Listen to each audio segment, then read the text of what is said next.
பருப்பு சாதம், அதுக்கு வாழைக்காய் பொரியல் பார்ப்போம். பருப்பு சாதத்துக்கு பருப்பை வேக வச்சு உப்பு லைட்டாக போட்டுக்கணும். வெங்காயம் பொடியாக, பச்சை மிளகாய் 1, காஞ்ச மிளகாய் கொஞ்சம், கருவேப்பிலை பொடியாக கட் பண்ணி, இல்லை கொஞ்சமாக பைத்தம்பருப்பு 1/4 ஸ்பூன் உளுத்தம்பருப்பு. கடாய் வச்சு எண்ணெய் ஊற்றி கடுகு பொரிட்டோன்னு, இப்போ கடுகு பொரிஞ்சோடனே இந்த உளுத்தம்பருப்பு, பைத்தம்பருப்பு, பெருங்காயம் போட்டு வதக்கிட்டு செவுக்க வறுக்கணும். இந்த வெங்காயம், பச்சை மிளகாய் எல்லாத்தையும் ஆட் பண்ணி ஒரு வறுத்தணும். இப்போ வறுத்ததை பருப்பில் கொட்டிட்டோம்னா பருப்பு ரெடி. இப்போ வாழைக்காய் பொரியல் பார்ப்போம். இந்த பருப்பு சாதத்துக்கு போட்டும்போது நெய் ஊற்றி சாப்பிட்டா தான் நல்லாயிருக்கும், டேஸ்ட்டாக இருக்கும். இப்போ வாழைக்காய் பொரியல் செய்வோமா? வாழைக்காவை வட்டமாக இப்படி அரிஞ்சிக்கணும். வெங்காயம் பொடியாக அரிஞ்சிக்கணும், தக்காளி பொடியாக அரிஞ்சிக்கணும், தேவையான பெருங்காயம், 1 ஸ்பூன் மிளகாத்தூள் எடுத்துன்னு அரிசி கழுவின தண்ணி எடுத்து வச்சுக்கணும்.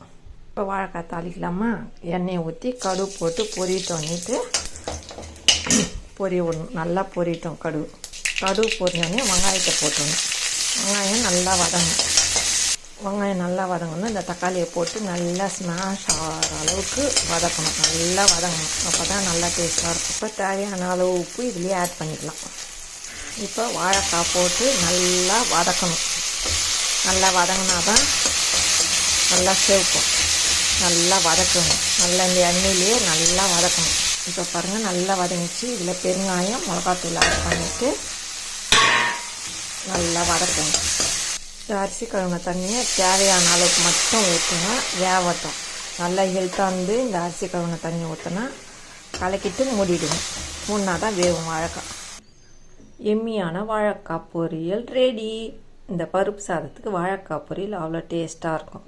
இந்த வீடியோ பிடிச்சிருந்தால் லைக் பண்ணுங்கள், ஷேர் பண்ணுங்கள், சப்ஸ்கிரைப் பண்ணுங்கள். Tata, bye bye. மீண்டும் நாளை சந்திப்போம்.